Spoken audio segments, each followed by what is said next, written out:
Hi, welcome to Fiberchats. My name is Irina. I'm the host here, and my guest today is a tapestry artist from Australia, Michelle Driver of Threefold Designs. Hi, Michelle. Hello, how are you? It's so lovely to have you here. Well, thank you. I was binge watching your YouTube channel, so you're also a YouTuber, so we have a lot in common in that area as well, a lot of frustrations and a lot of interesting experiences. You talk about tapestry not being the domestic arts, basically. Like, is there like really this notion of that, like women sitting at home and doing tapestry? Like, because I've heard like a few times you mentioning it in your posts, and also like you had the whole video about that. I think in because I sort of hold space in the fine art world with art galleries and things like that. And whenever you do fiber related art, they all lump you in that category of women's domestic craft. Right. And the thing about tapestry is it never was a women's domestic craft. It was always a trade.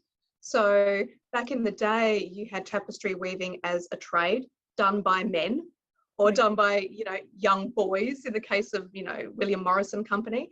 And so it was never a domestic craft. It was a trade, it was a skill, just like any other. So tapestry weaving is very different from embroidery, needlework, knitting and all that sort of thing. It's come from the pre-industrial age, and then it fell out of fashion with the Industrial Revolution.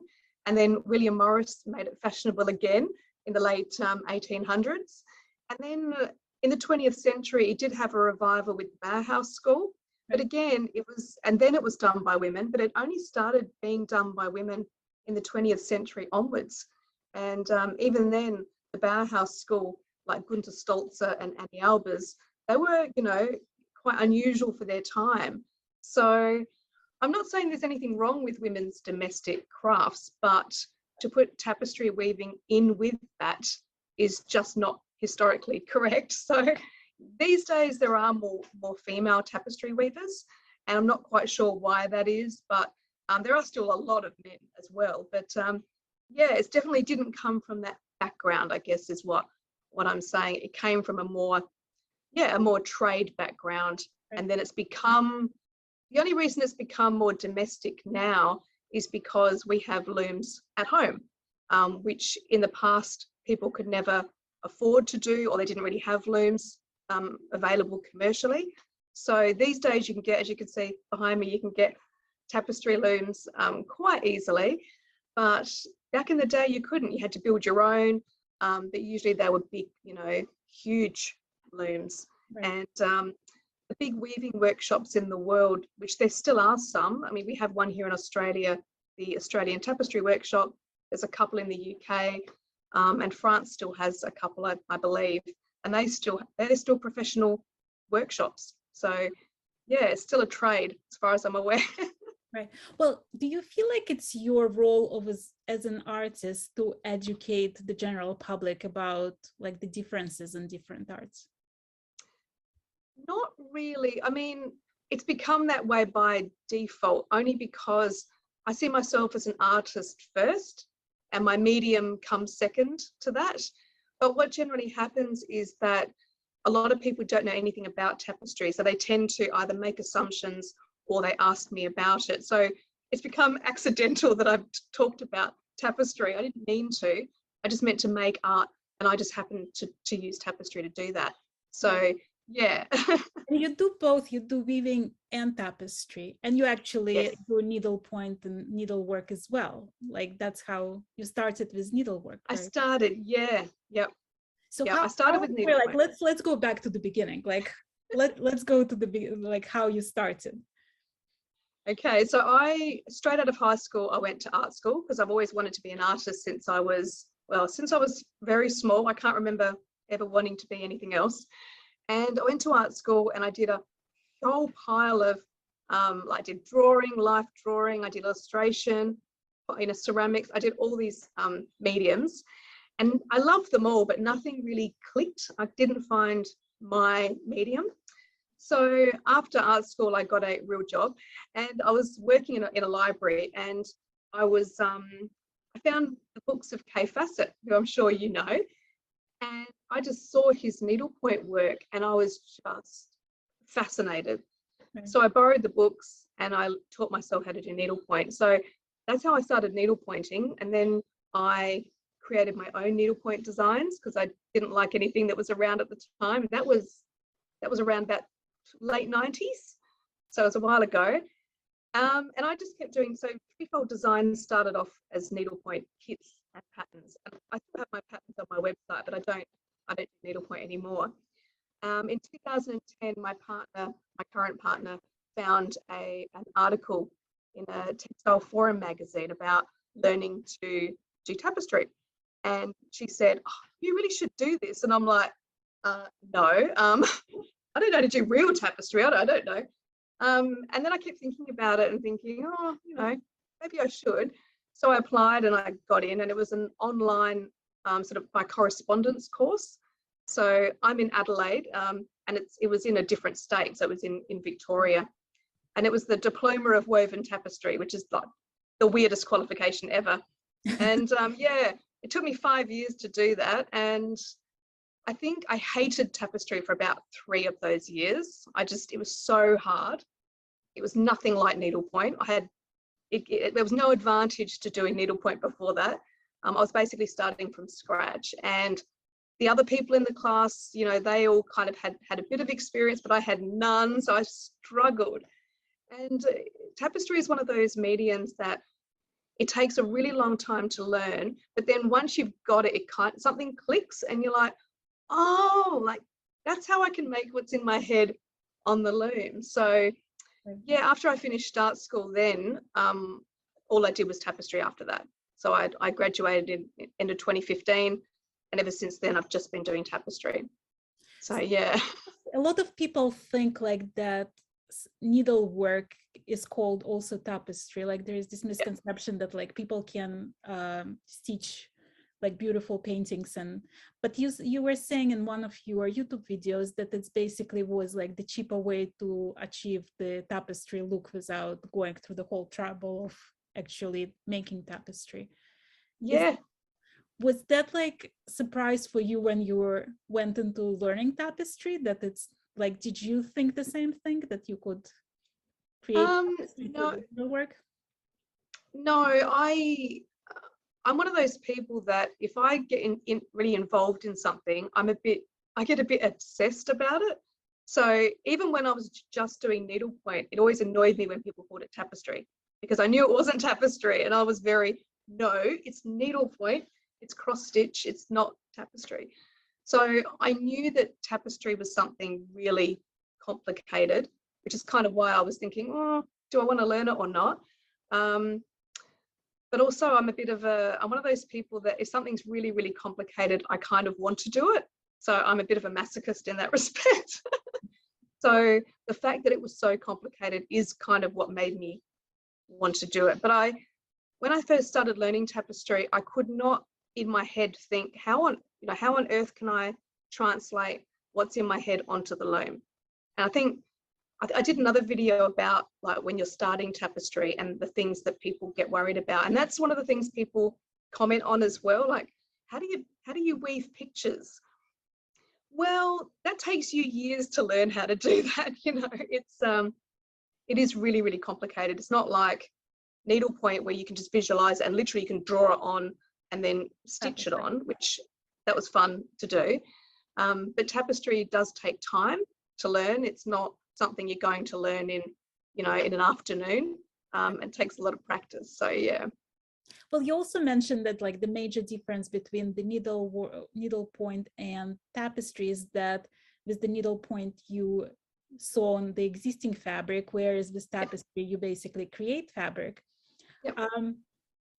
Was it helpful for you that you were an artist to like create those images? Because like, I mean, with needlepoint, like I've done a lot of cross stitching in my earlier years, and I would just take like an existing picture and just, replicate the stitches. can you do the same with tapestry? Like if you're not an artist, if you're not good at painting, can you create tapestry? You can. The problem with tapestry is because you're creating it from scratch, there's no pattern you can use. It's not, I mean, I know with knitting, you're creating a fabric from scratch as well, but knitting is a little bit more predictable in that one stitch equals, you know, one square on the pattern. Right. Tapestry is not like that. It's very free form. So you can have any pattern you like in the background. I mean, in the past, tapestry weavers weren't designers. So all those tapestries that you see in like Henry VIII's tapestries, they're all designed by someone else. So they gave them a pattern and the weavers were employed just to weave. So traditionally, artists are not weavers and vice versa. It's very much there's two separate things. So yeah, you can totally, someone else can design a tapestry for you. I think these days people don't generally tend to do that because a lot of tapestry weavers, they work from a pattern. It's called a cartoon. So you draw the cartoon, it sits behind the tapestry. But most tapestry artists I know, including myself, we kind of do make stuff up as we go along as well. We don't follow it exactly. So the cartoon is a guide. And also, just because you've got that guide doesn't mean that you've got the skill to actually weave it exactly as it is on there, or if you even want to. I mean, I was doing one because I work here in my home studio and I also work in a gallery as well. I've got a studio there. And I've been wrestling with a tapestry for a while and it's not looking anything like the cartoon is looking. And I've been so frustrated. So it's really not guaranteed that you're even going to get it anything like the cartoon behind, if that makes sense. You have this like series of tapestries that you make with the Xrays. I mean, like, to me, it's mind-blowing because it's like, it's one thing to, when you have like a sign, right? Like you have something, some words that you do, and it's sort of like in geometric patterns. But when you do X-ray, not only it's like really strange shapes, but there's also like all the shading that goes into that must be like super difficult to achieve this tapestry. Yeah. How much do you actually draw in those cartoons? Like how detailed are those cartoons? My cartoons are terrible. I have friends who are tapestry weavers who do beautiful cartoons. Like their cartoons look like artworks in themselves. My cartoons are really bad. Mine are literally just line drawings, or I do collages of photos, or I would never show people my cartoons because they don't look that great. You may see them in some of my videos because I do show them in my videos to be real. But they're very basic and they don't look very inspiring if you saw them. But in my head, they're my guide. So no one needs to see them. And they're just so that I know, I get the proportions right, so I know what I'm doing. The one behind me, I'm not sure how well you can see. Yeah. I'm kind of following, like there is a photo there of the thing that I'm actually weaving, and I do have a cartoon behind it. But because it's quite a complicated tapestry, I am following it, but I'm kind of working from about 3 different sources at the same time. So that's another reason why it would be hard to give someone else a pattern. When you're learning tapestry, you definitely do get patterns of just like, just literally abstract patterns that you can follow. And it doesn't really matter if it's not exactly the same. But doing pictorial work, that's probably a bit more personal. But as I said, in the old days, that's how they used to do it. You had famous artists like Edward Burne-Jones would paint the cartoon and then you get the weavers making it. So definitely possible, but these days you don't see it very often. Well, talking of X-rays, like why X-rays? What's your fascination with X-rays? And I've heard you have the whole collection. I really do. I can't answer that question, Irina. I think I was just looking at them one day at my partner's parents' house because they've got lots of X-rays. And I think I was just looking at them and my partner actually took a picture of me kind of holding them up against the window. And that would have been in 2015. And I remember just going, these are so beautiful. They're just really beautiful. And that's when I did my first one, which was of some feet. I don't think I sent you a picture of that one, but that was my very first one. And that was also important to me because it also made me realize that tapestry could be a really serious medium for me. Because that's the one I entered into an art competition, and I won an art prize with that one. So it did cause a bit of uproar too, because it was in like a country town, and I think people were quite mortified that this weird tapestry won and all their beautiful landscape paintings did. Well, talking about that, so you have one that has this saying, why can't you be normal? Yeah, I've got it right here. Actually, this one here. Hang on, I'm trying to get the camera right. Right. Yeah. Well, I mean, have you ever felt normal? Like, was it ever part of your desire to be normal? When I've never been normal, and when I was growing up, that was actually really, really hard, because, you know, when you're a kid, you do want to fit in, and when you're in high school, you do want to fit in, but kids are pretty harsh. I was really badly bullied, and that tapestry is actually a response to something my parents used to always say to me, because they were mortified that I was never normal as well. And I don't know what it was about me. I don't even think I really tried that hard to be normal. I think when you're a kid, you're trying to navigate growing up. Plus I had problems at home because my parents are very unsupportive of my creativity and all that sort of stuff. So, I mean, future Michelle says, oh, I'm glad I was like that as a kid. But at the time, it was really, really difficult. And all they kept saying to me is, yeah, why can't you just be normal? As if it's a choice. I mean, when you're older, you can choose how you dress, how you present yourself.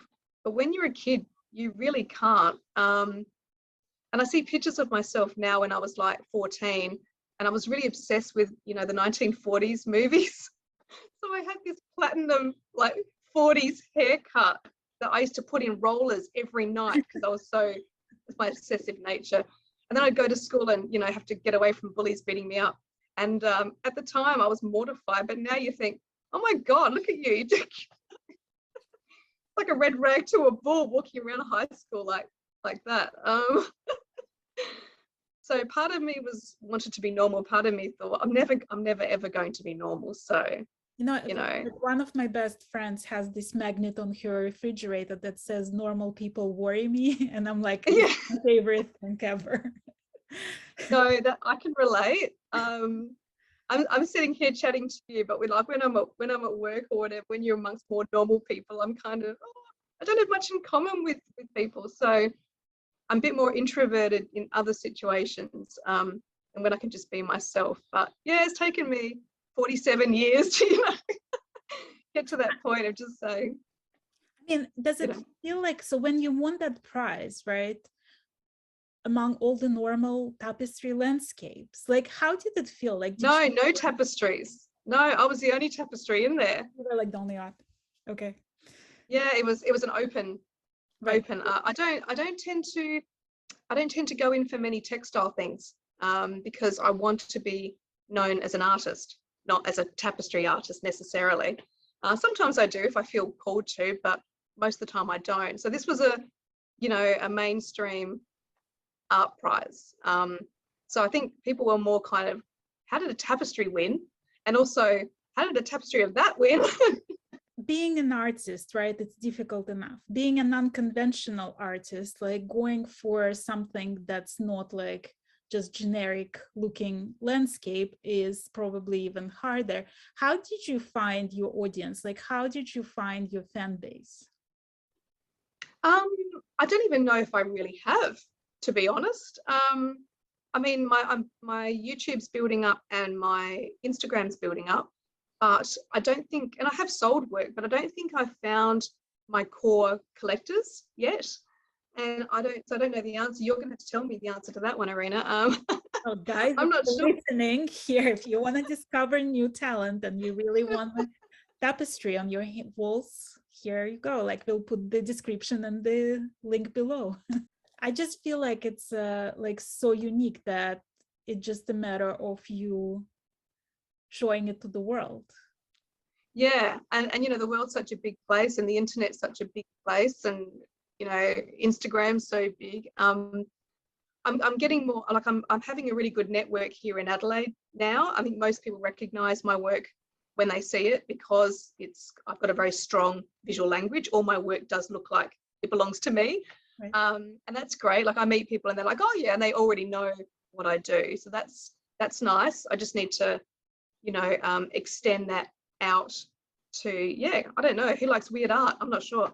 I mean, do you feel like you can Google it. Do you feel like it's stressful because, I mean, you're an artist, you have to create art, but then you also have to be a marketing person, you have to be on social media, you like have to shoot those videos for YouTube, you have to edit those videos for YouTube. And we just talked before we started how like that takes forever and a half to edit. How do you do all of that? How do you balance it? Again, I'm not really sure, but I'm very tenacious and I don't really relax ever. So I work full time still in a day job, and I just fit everything in around that. And yeah, people ask me all the time how I do that, but I think it's just about being organized, and it's also about wanting to do it, I think. I know it sounds really simplistic, but if you're determined to do something, if you really want to create, if you really want to build a business on the side, then you'll find time to do it. And yeah, I started YouTube because of, I guess, yes, to connect with more people in the world, but also I think with the arts, you're expected, like there's a trajectory that you're expected to go on after you finished art school, or even if you don't go to art school. You are expected to get picked up by a gallery and they sell your work for you, or you're expected to do certain things. And because my work is so different, I didn't think that I really could or wanted to go down that more traditional path. Right. So I thought, why not, you know, do YouTube as well? Why not concentrate more on social media? Because I don't think enough artists are on YouTube or social media. And so for me, I thought, well, I'm just going to have to do it my own way, which is pretty much how I do everything, really, to be honest. You know, there's no one there saying, hey, you know, you can sign up with our gallery and we'll sell the work for you. Like I've never been in those circles. And my work is just not conventional enough to fit in with some of those things. So it's just about doing things a different way. You know? Well, one of your videos on YouTube is very passionately explaining why every artist should have a YouTube channel. Like, do you really think that everybody should have their YouTube channel? Like, you were very persuasive. Like, I was agreeing with you there. I'm very enthusiastic about everything, Irina. Yeah, I'm very over the top in that respect. I think artists who want to be seen by more people and want to build more of a following, they can't just sit there and say, my work's not selling, I don't know what to do. You have to think outside the box. And so when I started on YouTube, I looked around for other artists who are also on YouTube. And there are some, I'm not saying there aren't any, but there's not very many. Most of them are illustrators. Right. There's a lot of illustrators on YouTube, which I love them, and I follow so many, but there's not many fine artists on YouTube. And maybe it's just because I'm nosy. I like to see people working. I like to see people's studios, and I like to see them in their practice and in their day-to-day life. And I guess that's why I encourage people to have their own YouTube channel, because if we all have that, we can all have this community. As you were saying to me earlier, you're wanting to build a community, and in a way, that's what I'd love to do. At the gallery that I work out of, it's an amazing community, and I love all those people. And that's also what I want to do on YouTube as well, but more of a worldwide community, right, where you know all these artists, you follow them all, you know, yeah. Is any of it frustrating you, like your YouTube journey, like since you started, that you put the video out and you're hoping to build a community and there is like whatever 100 views? I mean, Yeah. Yeah, I'm pretty patient with things like that. I knew like some channels can go up to 200,000 subscribers in the space of a year. I kind of knew that I wasn't going to be one of those people because I'm not someone who appeals to everybody. I'm an acquired taste. So because I'm alternative, not everyone's going to like me, and that's fine. And because the work I do is alternative, not everyone's going to want to see it, and that's fine. So I did the channel just hoping to find more quality viewers and subscribers rather than have a lot of them. I think my only frustration, and this was more with YouTube, is that I hit over 1,000 subscribers and I thought, oh, I might get to be monetized. And yet you have to get like 4,000 views in the last 12 months. I'm like, no. So, you know, one day I hope to be monetized. They're not making it very easy. That takes some. No, I know. I thought I got you 1,000 subscribers, but yeah. Right. Well, when you put the video out, who are you talking to? Like, do you have some concrete people in mind that you're having the conversation with? Or is it just some imaginative, like, wide audience? No, I actually had a particular person in mind when I'm not going to mention them, but in case they do watch. So I know lots of people, and I know quite a few people like this, and they're people who are usually about my age, so, you know, middle-aged people, and they say to me, I wish I was creative, or they say, oh, I painted when I was a teenager, but I've never done it since because I've got a family. And I'm talking to those people because I'm like, that is not true. You can totally do anything you want.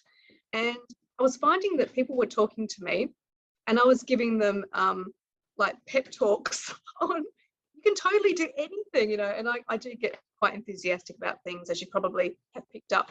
And I sort of razz them up a bit. Yes, you can do anything. What are you going to do? Let's, you know, what you do any creative thing. And I found I was doing that so often. I thought, that's the people I'm talking to on my YouTube channel. So. Right. Well, I have a question. So I have this friend, and we were organizing a baby shower for another friend.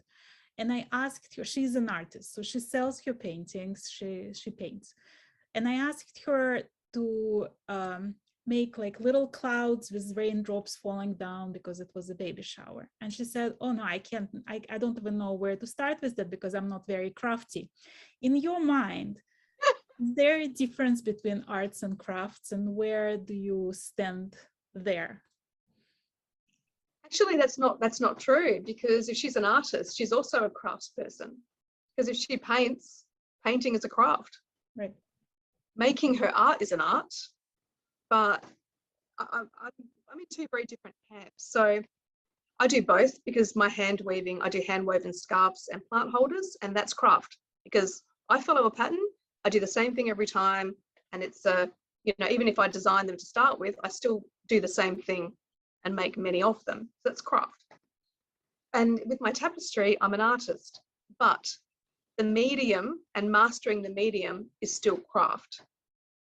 So to be an artist, you have to be both.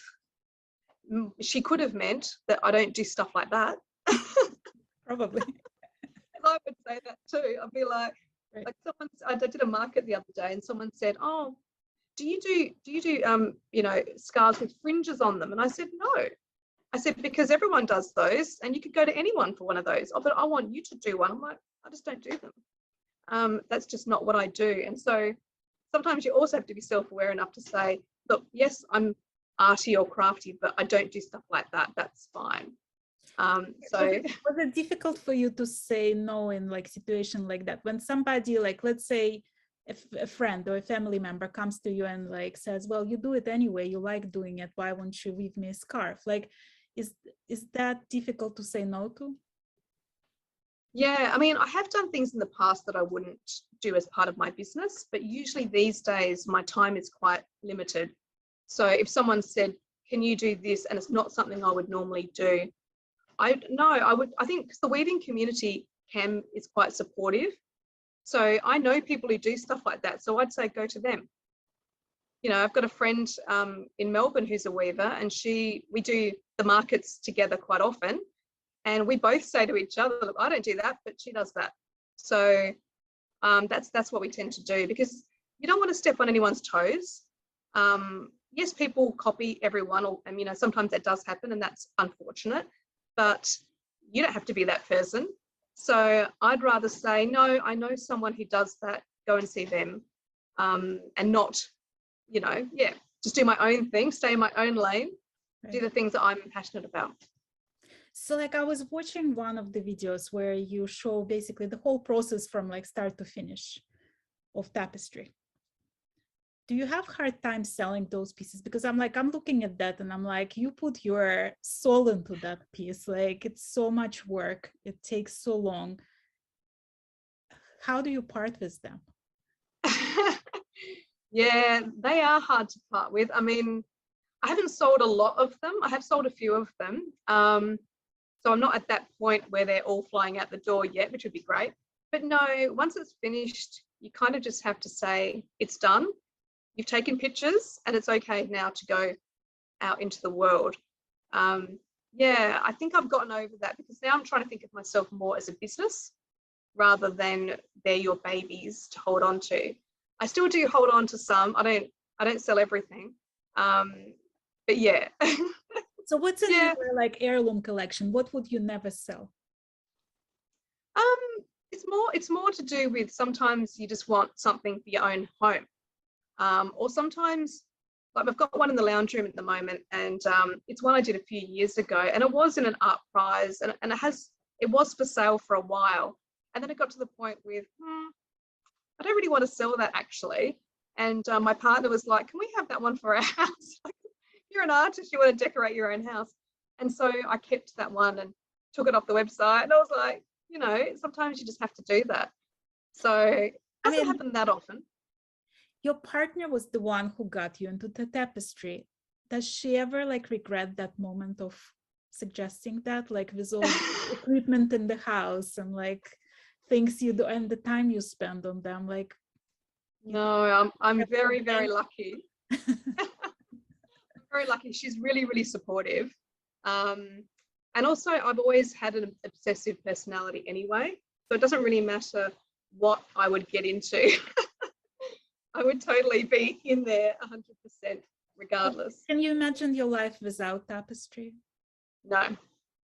I mean, I'm always going to be an artist, and I can't say that I'll never stop doing it, because I stopped doing needlepoint and I wouldn't have thought that I'd ever stop doing that.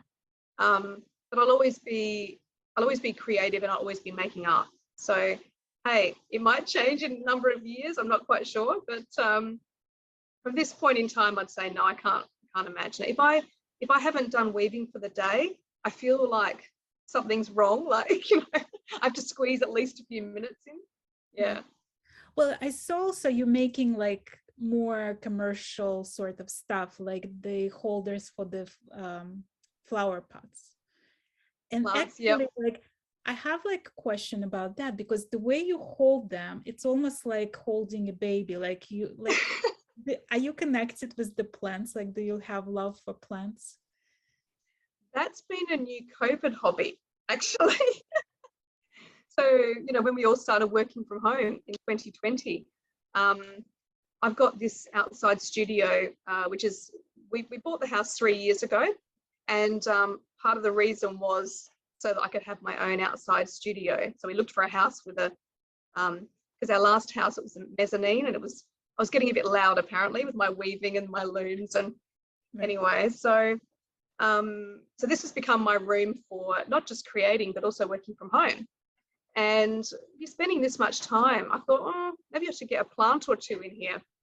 And again, because of my obsessive personality, I kind of went a little bit overboard. I had all these plants. I'm looking at them now. I'm like, I've got a whole section of plants near the window there. And then I thought, these pots are so boring. Like, wonder if I could do, and I made some pot holders out of just fabric. And then a friend of mine actually said, you should do them with hand woven fabric. And I was like, oh, no way, that'd take forever. And then I was thinking, maybe I'll just do one, part of it as being hand woven fabric. And yeah, that's how they came about. So they're a bit of a fluke, and a friend suggesting it. Yeah. Well, I found myself as like north of 80 plants right now. That's so that when I wow, it started with one. It always starts with one. Can I ask you what the first plant that you got was? Do you remember? Yes, so I had, it was like my youngest son was like really tiny. He was like 1 or something, and I had a nanny because I was working. So I had a nanny, and she met some friend, and the friend was also a nanny, like in some like couple streets over. And she went to her, and she had those huge, like in Arizona they have those like super tall cacti. Oh, wow. She broke a branch. She came home, put it in the dirt. Now it's like over 6 feet tall. Like it's huge. Wow. And then I was like, so I got into the whole like succulent sort of collection. So I have mostly, it's like majority of the plants that I have are like cactus and succulents. But I also love monsteras. So I saw your monstera leaves, and I'm like, oh my God, like, and monstera with the skeletons, like, They're beautiful. So it's like, well, we have the same passion for monstera and skeleton somehow. Okay, let me ask. Trailing plants. I love trailing plants as well. That's my new thing. I love them, but somehow like I manage to kill them occasionally. I don't know. I think I love them. I kill succulents, so it's fine. It's true like, story. I feel like it depends on like some people are born to care for like, you know, African violets. Like I'm not one of them. And then like I can kill those like in 20 seconds, but you give them succulents and they'll usually survive, you know. So it's like we all There you different. go. Yeah. Do you have anything like next to you that you can show? Well, I have my tapestries here. So this was another tapestry that I did. Oh yeah, Let's see on camera. Yeah, so that one, because the last one that I showed you was more phrases that were said to me when I was young. That I mean, they're quite. I like to think my work's quite tongue-in-cheek. I'm not serious about things. But I also like to just play on words. So this one is I seriously exist. This is more my positive affirmations. So it's another one I'm playing with. I really, really hate weaving text, but I always put them in there, and I kind of wish I didn't, but it seems to be my thing now. And I also use Xrays still, like within my work. right. So the Xray obsession kind of filters through to the more traditionally woven Xrays as well. And I also weave with Xrays. So I'm not sure if you can see, if I move up a little bit, that's the first one I did woven with physical Xrays. So I do a few of those now. They're really fun to do. So that's more less traditional tapestry weaving and more sort of, you know, hand weaving, in that I'm using Xrays to, you know, as the actual fabric to weave with. Right. So yeah, that's fun. Cool, that's fun. That's actually yeah, interesting. Well, how those ideas come to your head? Like how many ideas come to your head? Do you have like you're working on one thing and you have like 200 other ideas that you have to write down? Yeah, pretty much. Yeah. I'm very influenced by, actually I don't even know what I'm influenced by. I'm influenced by music a lot. So I've been into, you know, goth music since I was a teenager, basically, and I listen to a lot of music, and sometimes that's where my imagery kind of comes from. So I think if you're interested in that kind of dark aesthetic, that comes through into my art as well. But in my opinion, goth music is also quite tongue-in-cheek. It's a bit hammy, it's not that serious, and I like to put that into my work as well. So I tend to work in themes, and I do like the X-ray ones you were talking about earlier. That's my Windows series. So I'll just keep adding to series as I go along. The one that I showed earlier, the Why Can't You Be Normal, that's my Theatre of the Grotesque series. So there are a few in there of like art is for losers, and there's a few phrases, and I've still got so many phrases that they've said to me that I've written down. And yeah, I don't know, I like to find imagery that's really, really old and out of copyright so I can use it.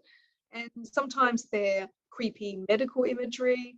Sometimes they're like the one I just showed you was from some mesmerism illustration.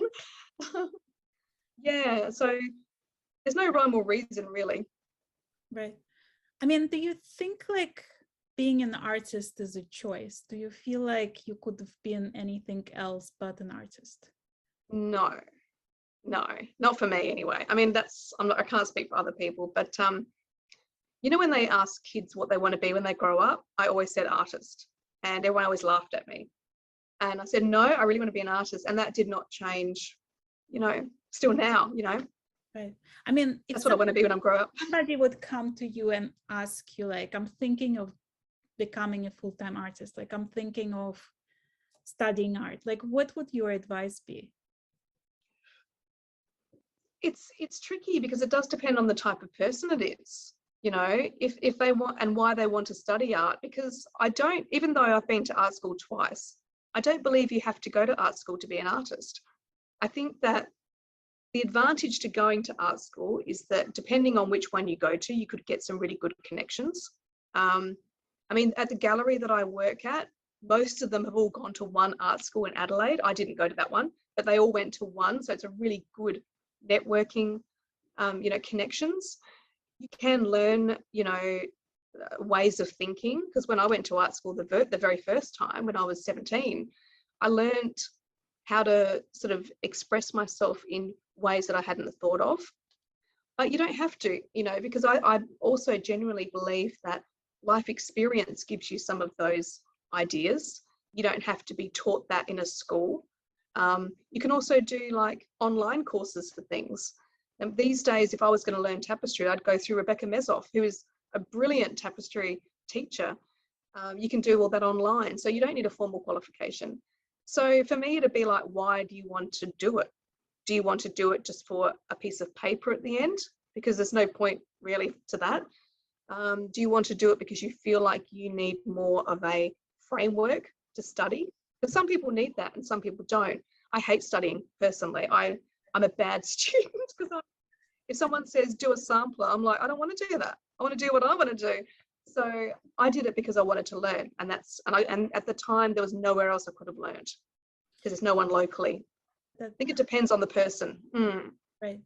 Well, if money was not an object, if time was not an object, if you could just do what pleases you, what would you do? What would, like, is there like a dream project, some like ginormous tapestry that you're dreaming of creating, or so, like what